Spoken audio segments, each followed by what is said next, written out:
मागणी आहे. दुर्दैवी घटना घडलेली आहे. आज तरुण 8 मुलांचा निष्पाप बळी या ठिकाणी गेलेला आहे आणि ह्याला जबाबदार महाराष्ट्र राज्य सरकार हेच 100% आम्ही या ठिकाणी सांगतो.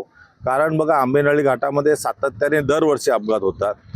30 जणांचा याच्या अगोदर मृत्यू झालेला आहे. आज आपण बघतोय कुठे बॅरिकेडेशन नाही. बघा तुम्ही, हा रस्ता आहे, हाच रस्ता आंबेनळी घाटामध्ये जातो.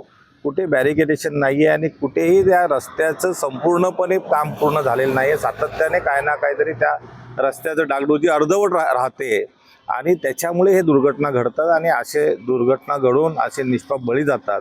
ह्या बळीला राज्य सरकारच जबाबदार आहे, इथला ठेकेदारच जबाबदार आहे. सातत्याने जे ठेकेदार आहेत हे कुठेतरी राज्य सत्तेमध्ये असणाऱ्या मंत्र्यांचेच हे ठेकेदार असतात आणि त्याच्यामुळे त्यांचं काही कमी होत नाही, त्यांना कुठेही त्रास होत नाही, त्यांचं कुठेही काम न करताना पैसे त्यांना मिळतात आणि बेजबाबदारपणे कशाही प्रकारचं काम या ठिकाणी निकृष्ट दर्जाचं काम हे ह्या रोडला सातत्याने होत असतं आणि म्हणून ही दुर्घटना घडते. मी राज्य सरकारला या ठिकाणी विनंती करतोच आहे, परंतु इथले जे स्थानिक ह्या रोडवरून सातत्याने प्रवास करतात यांना देखील मी आवर्जून आवाहन करतो की आपण प्रवास चांगला करा, जाताना शांततेत प्रवास करा. परंतु या राज्य सरकार याला संपूर्णपणे जबाबदार आहे, हे कदापि आपण विसरू नका.